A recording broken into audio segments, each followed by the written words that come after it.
Welcome to Real Flix Reviews. We're like a book club for people hate reading. This week we're doing the Marx Brothers classic, The Big Store, made in 1941, and James bring you movie news at the end of the program. This week we have Jonathan Charney, James Stevens, and Ryan Preston.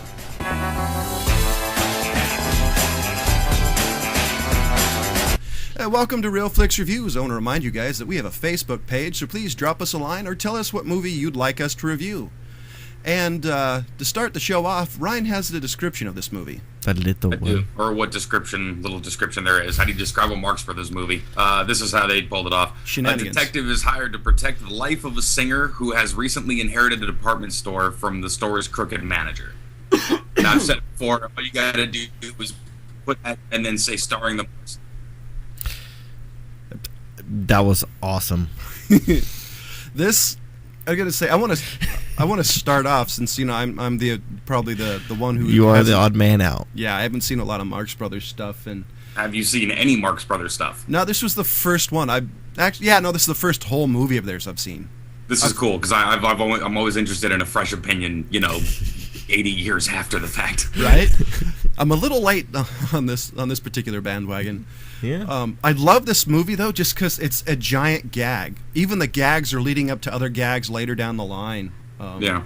This is one of the reasons I love anything with the Marx Brothers is the quotes in this movie. There's scene where they're doing like some sort of fashion show, and they have these probably the greatest quotes of any movie I've ever heard. Sing while you sell. Yeah. And one of them is this is an American Navy girl. Every night there are two sailors waiting to convoy her home. My favorite one, this is this is known as the California dress. On a clear night you can see down to Catalina. Which is funny if you live in Southern California. Right? Or know what the hell Catalina Island is. And this is the one well, look, I mean, much like the Monty Python group, all these is quotable movies. If you find a person who's another Monty Python fan or another Marx Brothers fan, all you do is just spend your entire day quoting the movies. But that's what's endearing about these things. But I actually think the Groucho Marx has a better delivery than anybody. Because like the other line I really like, because it was really kind of inside baseball for the movie thing. It was this dress is bright red, but Technicolor is so expensive. Yeah. They were big fans of breaking down a fourth wall like that, always kind of winking at the camera, especially Harpo, because he didn't talk. I mean, right. So a little honk and a wink, towards the audience, it's terrible. I gotta say, I think it's all timing. Yeah. Oh yeah. It really is. I think Harpo, though, out of all the Marx Brothers, the fact he doesn't talk, he conveys so much of the story. Like the scene where he's doing the harp. Oh yeah. His facial expressions, absolutely amazing to watch. Well, a lot of it. I mean, a lot of these movies is almost just an entire talent showcase. Except for the fucking singing. Dear God, all the singing, especially singing in this particular movie, which it's I was going to say most of it was Tony Martin screwing it up. To be honest, yeah, it was really the pacing. Off-putting. I mean, he kind of grammophoned at home. I mean, you just see like the progress of the story, the jokes, everything, and just flying along, and then all of a sudden, Tony Martin, no! It's like, are you kidding me, dude? How long is this? 8 minutes? It's like, at the heart of it all, Groucho Marx was really a song and dance man. That's what he loved doing. That's why every one of his movies he's got a song and dance in there. But it totally messed up the pacing. It was boom, boom, boom, boom. Well, I think audiences at the time sort of came to expect it when every other movie had, Fred Astaire in it. Yeah. True. It's all his fault. Yeah, I blame Fred Astaire. Tap dancing piece of shit. The other part that I mentioned earlier is all the gags. Like one of them was Harpo Marx following the newspaper lady to the cloth counter, and she had this hat frame, and asking, do you have this cloth? And so the lady's stammering and saying, well, it's expensive, we don't know, we don't have it. And then Harpo takes a pair of scissors and cuts the back end of her dress out. A very risque cut. You can't look away from Harpo for 10 seconds. He will cut your hat in half. Right? Well, I mean, that was okay. Look, this is the reason I love the Marx Brothers as opposed to the Three Stooges. Everybody always compares the two, but it's apples and oranges. It's the difference between slapstick straight up and then like vaudeville. This was straight up vaudeville. This was usually a stage act. When they did it before all the money in the movies. I actually think and they just brought it to the stage. Matter of fact, Margaret, I can't remember her name, but the woman that was always with them, she was a vaudeville with them. Doing the circuit. I was gonna say, I think that the difference really is, I think the Marx Brothers are a little more Marx. That's right. I'll say it. Marx. Karl Marx. That's right. Damn communists. I think the Marx Brothers are more cerebral than just straight up beat the crap out of each other. Because it's a lot quicker. It's all dialogue. It's all just witty things, and then Harpo Marx handing his leg to you. Yeah. Margaret Dumont is who you were trying to think of. Margaret Dumont. Yeah. She was always referred to as the fifth Marx Brother. Yeah. The fifth Marx? Yeah, well, she was always with them. And, wouldn't it be the Marx sister? Always talks about, the reason she was so good as playing the straight person was she never got the jokes. I'm not quite sure if that is a good or a bad thing. I mean, it's kind of a mix of both. When you watch the movie, it plays. As a matter of fact, it's even funnier if you know that going into it. Going back to it, as Ryan said, you can't really take and compare Marx Brothers to the Three Stooges in the fact that they are completely different comedians. They're going after different jokes. Yeah. I mean, like he said, slapstick, where you're kind of doing a little bit more punchy jokes. Where it's all and stuff like that. Yeah. And then the Marx Brothers, where it's all cerebral. Like, I mean, when Groucho's delivering those lines, you have to listen to everything he's saying.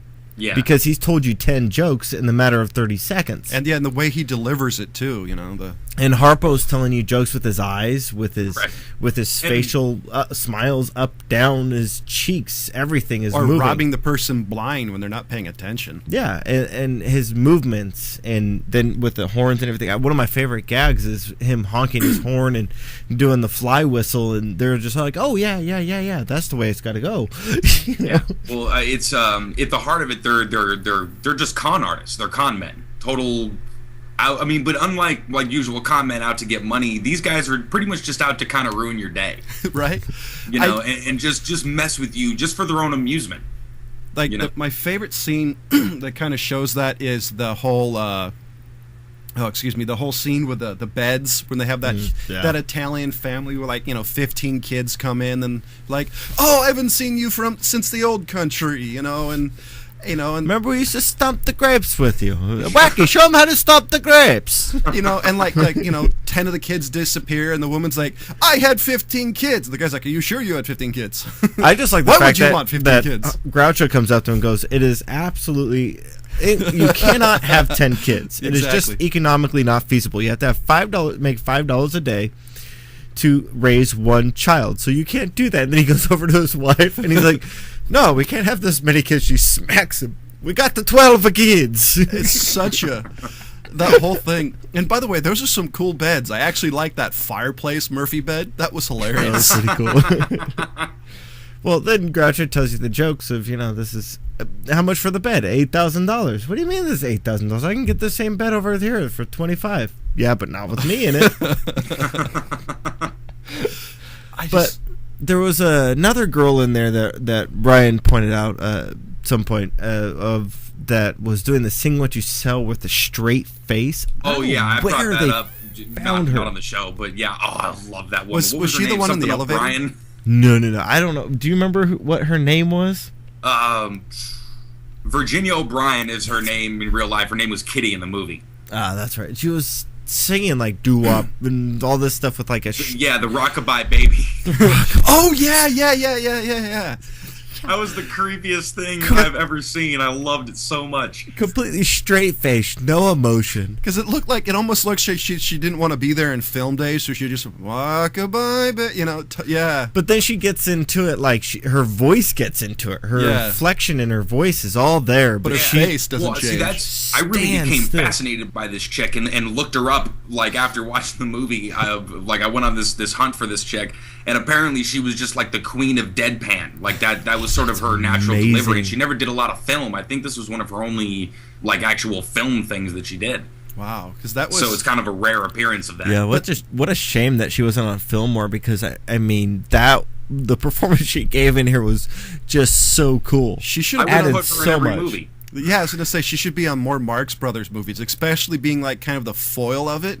So just apropos of nothing, just drop her in anywhere. No, I was thinking like have at least one scene where she's dealing with one of the Marx Brothers and just have her go, have that, no deadpan reaction versus. I would love to have seen her in the Titanic when everybody dies, and she's just like, just in anything, just put that woman somewhere. Yeah, doing some weird rockabilly shit. Yeah, that's. I gotta say though that Sing What You Sell, some of the parts I'm looking through it going, oh my god, you so couldn't do that scene. You had like when you had the black guys holding up the cotton. It was like I saw that going, oh my god, you'd have every rights organization trying to sue you. Well, you couldn't do it as a satire. You could do it as like a social commentary. That's the only way it would be accepted now.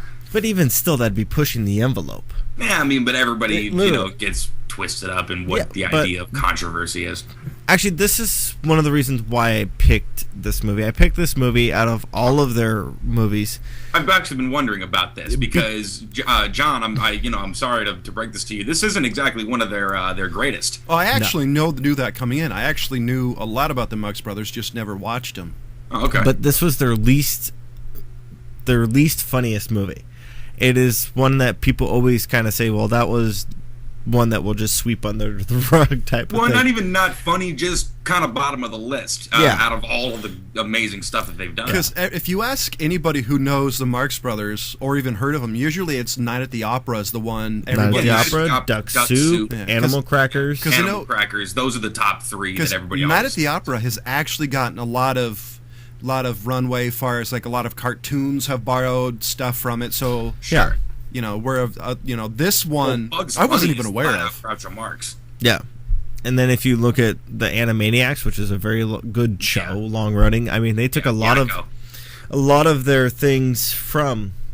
Or even the delivery. The delivery and the jokes and everything. Because, as Ryan said, it's vaudeville. It's something that is not really done nowadays. You don't really see. But it was what all the old cartoons that we always loved were based off of. It was Tex Avery. Sort of adult humor kind of retailored for kids, but telling the same jokes. Yeah, I mean, if you look at any of Tex Avery's stuff, it's all vaudeville. Yeah, any of it. Any of Mel Blanc's stuff. Yeah. Mel Blanc, yeah. Which is interesting. I wonder if that's ever going to make a comeback. That type of... It's always kind of there. It's always being sort of repurposed, usually in cartoons. Yeah. Well, I meant like in like a comedy, because when you got stuff like The Hangover, I'd love to see like a Marx Brothers style comedy today with Groucho's "This is an American Dress," something that. Yeah, man, I don't know how people would be able to.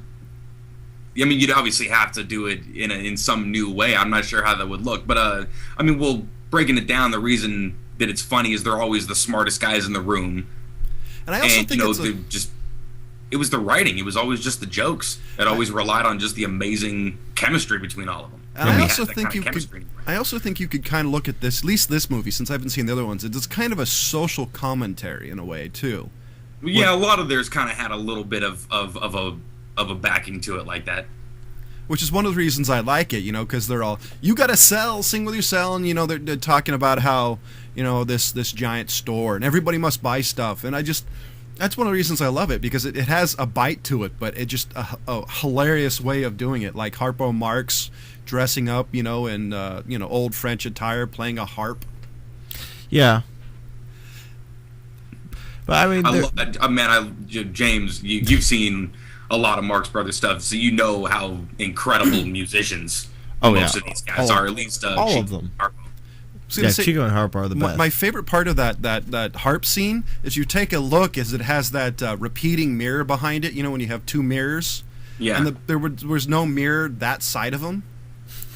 So you're looking at it, just all this stuff that going, I wonder how they actually pulled that off. Old good camera tricks, right? Good old-fashioned movie magic. And the thing that I also want to mention, and he brought it up, was, all of them were really great musicians. There's a lot of things in this movie that you kind of are like, well, did they really do that? Yeah, they actually did. Was Groucho a musician?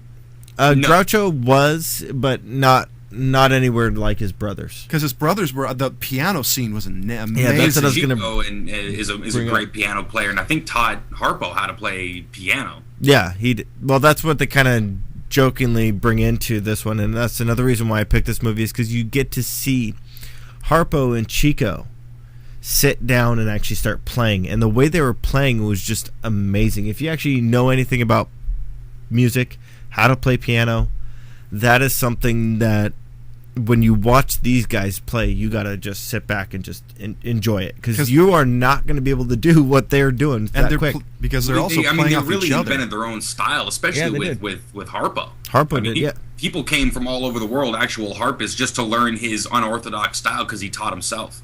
Yeah. I mean, they're so relaxed, they're having a great time, and that's what you want to see when you go and see a musician, is to see them have fun and enjoy what they're doing. There's and actually that's what you see in pretty much all their movies. There's a great scene in Duck Soup where Harpo reaches into a grand piano and starts plucking the strings inside the piano like a harp. Yeah. Just their understanding of how to make music is just amazing. I think one of the reasons why I think Marx Brothers, like if they showed it today, I think it'd do well. Because if you actually watch them, like when they're playing music, they play off each other like really well. I think better than anybody I've ever seen. I think even better than the Three Stooges. Well, they grew up together. Sure. Well, I mean, that doesn't necessarily, because like most of the Three Stooges are actually related to each other. But if you like the piano scene, for example, Chico, was doing the one thing, and you see Harpo just kind of like pounding on the keys, and you see Chico like looking over at him, and just the way they do it is just their timing and playing off each other is amazing to watch. Yeah. I mean, again, they're stage trained. I mean, you do that on stage enough, and not to mention, when they were doing it on stage, Harpo's favorite thing to do was during one of Groucho's monologues or bits, go up there and try to screw him up by doing something, chasing a chick around the stage. And, so you have to get used to just powering through and getting the jokes across, even though your brothers are completely screwing you up. Hey, do you think any of this was inspiration for the Who Framed Roger Rabbit scene? With with sure. Daffy Duck and... between Daffy and Donald, Yeah, I'm sure. I'm sure there's some influence. Well, there, the dueling pianos thing, that's been around forever. Yeah. But I mean, that actually goes back to what Ryan was mentioning, vaudeville. That was something that you'd see at a vaudeville show. That was probably just a stage bit in some back club somewhere. Yeah.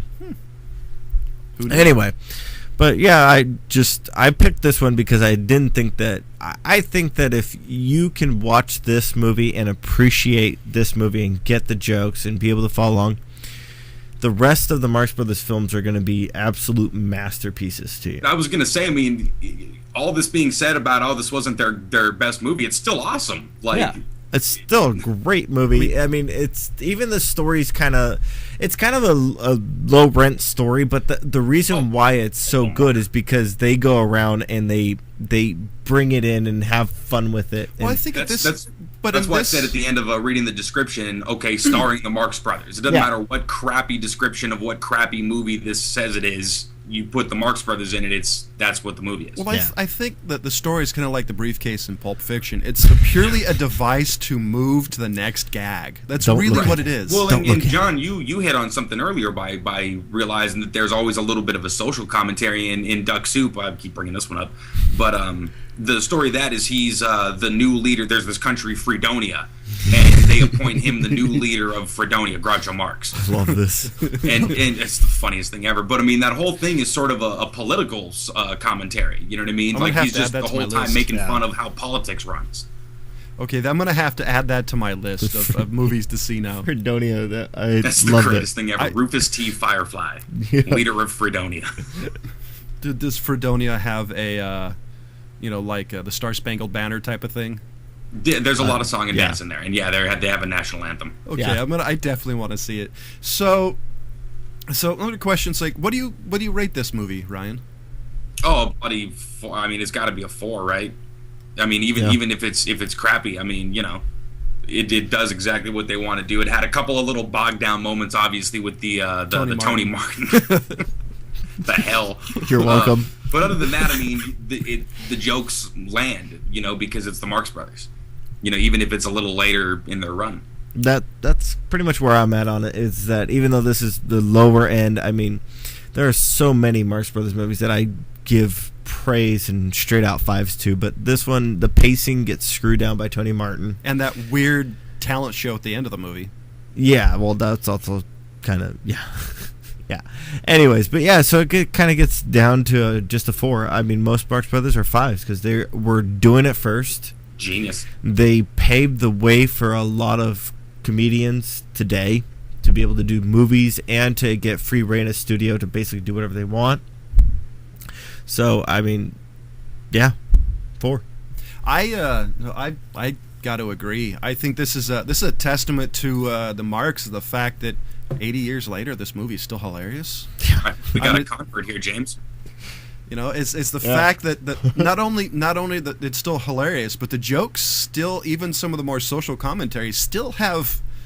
They still have relevance a lot of the time. That's why, I mean, you can watch a Bugs Bunny cartoon from 1938, 39, and still laugh because it's just relevant humor.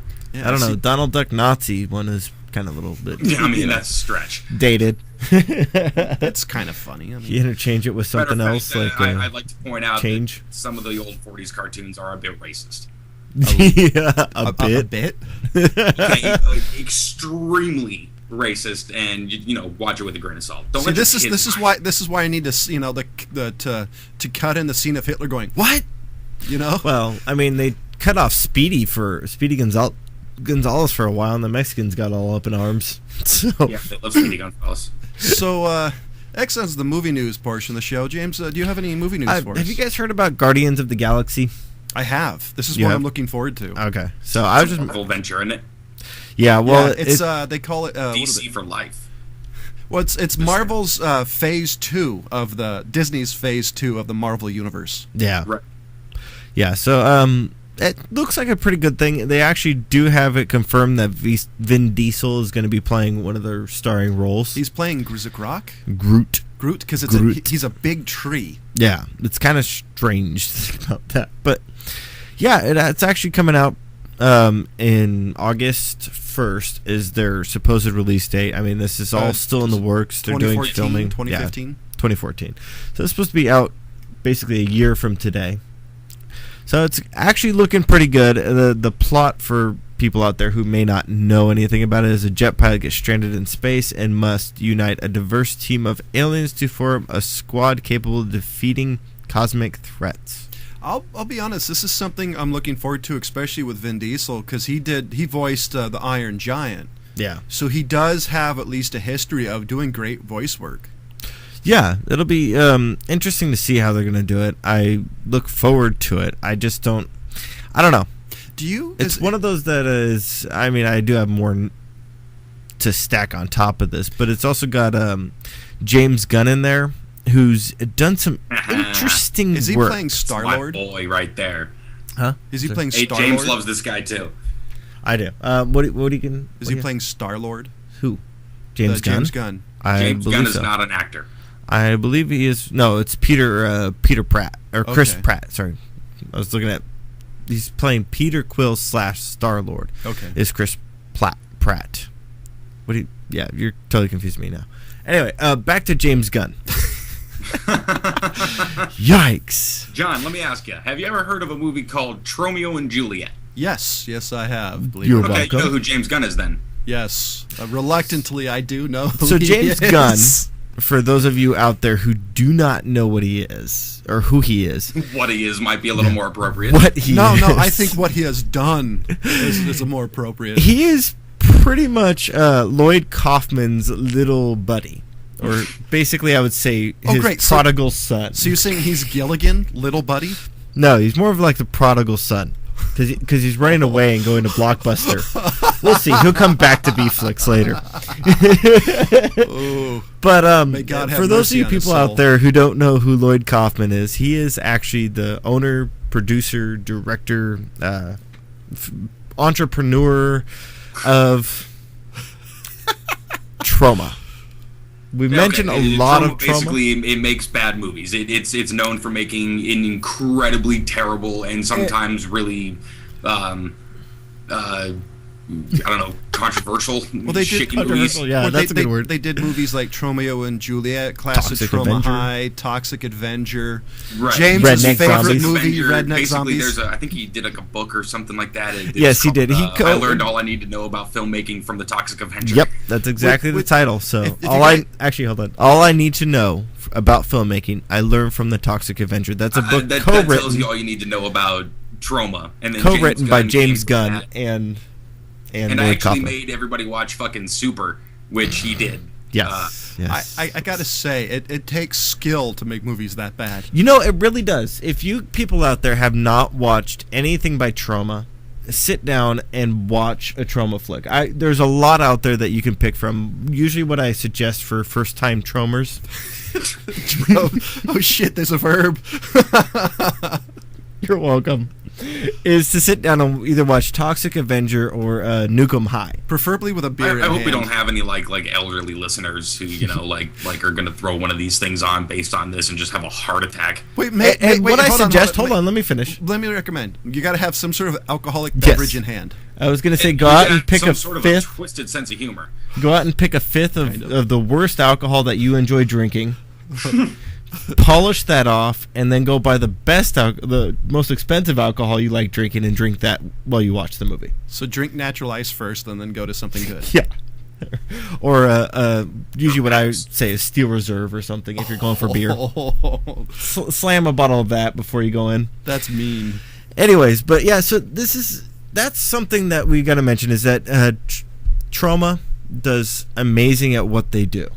They're purposely making bad movies, and they do an excellent job. Really well. Like you, even though they know what they're doing, they do it incredibly well. Mm-hmm. Yeah.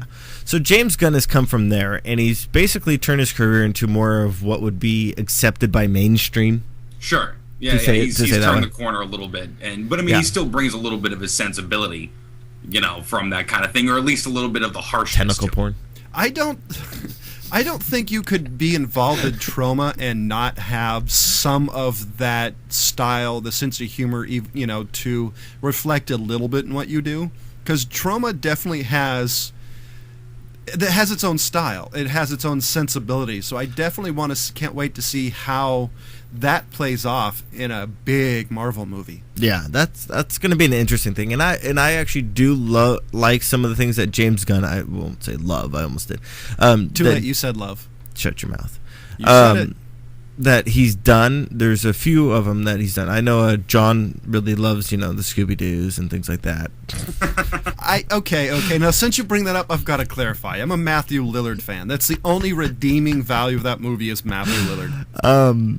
But he did Scooby-Doo 2 as producer. Let's take a look at those movies have Freddie Prinze Jr.'s. It's almost a Trauma movie. He directed movie 43, which is one I haven't watched, but there's a lot of people that like movie 43. A lot of people like that one. Jackie Robinson, isn't it? Sorry, what? Wasn't that the Fairley Brothers did movie 43?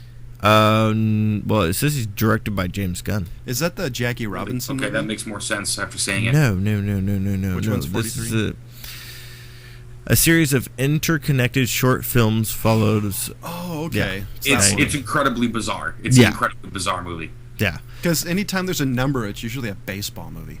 Oh, no. Anyway, but he also wrote the Jackie Robinson story. Wrote Dawn of the Dead. Did he? Yeah. Yeah, he did that one. Interesting. There's a lot of things that he's written that are really good movies that are out there. Like Slither was kind of weird. Slither was awesome. Yeah, kind of weird, but it was still good. But I mean, that's the kind of stuff that it's just different enough to keep your attention, for that kind of thing. Yeah. Anyways, so that's what one of them is. The other one I was going to mention is Secret Service. Have you guys heard of this one? The Secret Service, which is coming out 2014, around the same time. This one, it's basically what it is a veteran secret agent takes a young upstart under his wing, and it's another superhero type thing that they're kind of trying to make another buddy spy movie. Yeah. Now Michael Caine is supposed to be rumored to be in it. There's not much going for it, except for that this is somebody that's going to make Ryan get a little too excited. But it's Matthew Vaughn. Interesting. Really? He's writing it or directing it or. directing. I don't know if he's writing it. Yes, he is also a writer on it. Interesting. But he did. Ryan, what are some of the movies that Matthew Vaughn is known for? Oh, I don't. What are you gonna fucking put me on the spot now? Fucking read your list, all right? Kick-Ass. Try to expect me to be prepared. Kick-Ass. So okay. Kick-Ass. Okay. So According to this, Kick-Ass, James. He did X-Men Kick-Ass. First Class. Yep. Layer Cake. Stardust. Layer Cake. Yeah. I didn't Stardust. Wow. He's done a couple other ones. Snatch. Oh yeah. The producer. Lock, Stock, and Two Smoking Barrels. Yeah, okay. This is what he's produced. He's also produced the Debt, which is another great movie, but he's also directed Kick-Ass, Stardust, Layer Cake. He's written X-Men First Class, along with The Debt, Kick-Ass, Stardust. He's done a lot of things that are movies that I really like. So I'm actually really interested to see this movie based on him.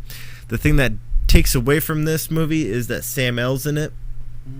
And I'm not really into him in these roles right now. He's really got to turn his career around. Yeah, Well, I mean, look, he